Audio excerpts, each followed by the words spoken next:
How's it going? Breakfast all day. Christy and Lonzo and Ben and Matt and Sabrina. So, Fighting with My Family is up next, and it is based on the true story of WWE diva Paige. Matt,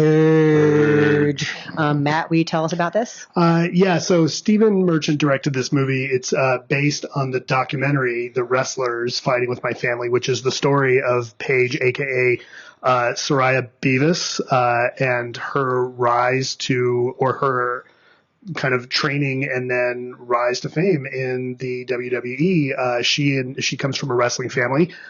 She and her brother Zach had been sending tapes to the WWE, and they end up at the WWE scouts and the production end up out in London, and they go for a tryout, and only Paige is accepted, and that causes tension with her and her brother. And then she's got to go through training in Florida, and it's brutal, and she doesn't think she can do it, but she wants to get her shot. And The Rock makes an appearance. As himself. He makes many appearances. And he's a producer.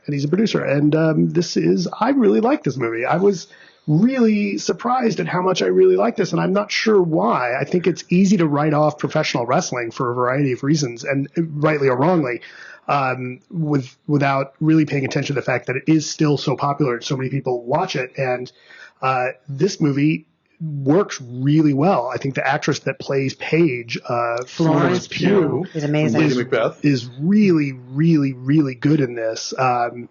And actually, so is Vince Vaughn. Vince Vaughn as the trainer, a scout trainer, who is playing, he's not really playing anything for laughs here. Like, he's this harsh coach that he's really working these wrestlers hard. And I think he's great in this. He's dialing down the Vince Vaughnishness of it all. Yeah, he's not doing his, like typical comfortable Vince Vaughn shtick. Like, he's being harsh, and yet like not in a way that's like overt or a caricature. Like, he's acting, and I don't mean that in a really obnoxious way. Like, he's putting in a good performance here, and it's like, oh right, Vince Vaughn can act, and it's great to see him act in this. And this movie balances being funny and moving, and I felt kind of engaged with the tension that was going on in the family, and I felt like some of the scenes that are going on, like I would be on the edge of my seat watching the fight scenes, and even though you know what's happening, and it gives you a little bit about what the world of wrestling is like, I thought this was a really fun movie, and I again was surprised by how much I liked it, but it was a good time. It's a lovely sports movie. I really I got into it. I don't follow the WWE. Wrestling's not a sport. Continue. I had never heard of Paige before. Well, they make a distinction early on in the film that wrestling isn't fake, but it's scripted. Right, it's fixed. So it's fixed, and they know it's going to happen, but it's still physically really hard to do. So it is a sport in that respect. And they're athletes, like they're in shape. They're in ridiculous shape. Okay, then it's like ballet. You just don't like it because you can't bet on it. But however, that did kind of throw me in the big finale, which is like her premiere appearance in the WWE. They sort of build it up like it's the big fight at the end of a boxing movie, but it's kind of like, wait, isn't this written? Like, didn't y'all decide beforehand who was going to win? Like, that part, I didn't quite get what we were supposed to be thinking about. Like, we were supposed to think this was a thing that could go either way, or that I think is that one tiny thing where it fell apart. Beyond that, though, as far as the family relationships are really interesting. The parents are played by Nick Frost and Lena Headey, and the brother is played by this British actor. I looked him up, and he's been in everything. Jack Loudon. Yes, Jack Loudon. He's in Mary Queen of Scots. He's in 71. Anyway, so Frost and Headey are hilarious in this. Yeah, so like the four of them are great, and you believe them as a family. And I loved what the movie had to say about like what the outer edges of this world looks like, and what it looks like to run a wrestling gym in Norwich, England, and the whole idea of it's there's something about WWE that is so singularly American in its sort of like big brash vulgarity. And so watching these British people being so into it and trying to emulate it, it's like watching like a Japanese rockabilly band, you know, where it's like they get the essence of it, but you're not used to seeing it come out of those mouths, you know? Well, so that was interesting. Yeah, one of the things I liked about this movie is that this movie really captures how there's an element, and you see this in the movie, like this movie hits a lot of notes that you would see in a boxing movie, right? Where it's the training, and you realize somebody can come from nowhere in a way that you don't necessarily see in other professional sports, but somebody can come off of, you know, Rocky does this, right? Like he's this this workaday boxer that, oh, wait, he's got a shot at the title.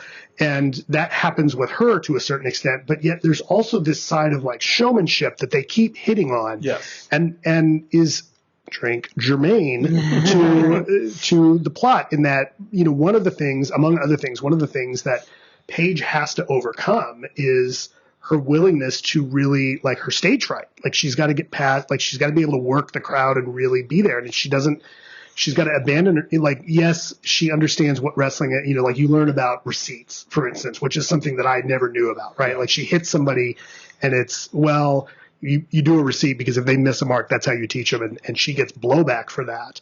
So she, of the group of people that she's training with, of the women, she's the only one who actually has a wrestling background. The other ones are like models or cheerleaders or whatever, who are like, they're athletic and they're strong, but they don't know the moves and stuff. And her immediate reaction is to sort of be offended by that. And one of the things I think the movie does so well is that those other women we're trained by years of movies to think, oh, well, they're going to be mean girls and they're going to shut her out. But it's actually, no, as it turns out, she's shutting them out and she shouldn't. Right.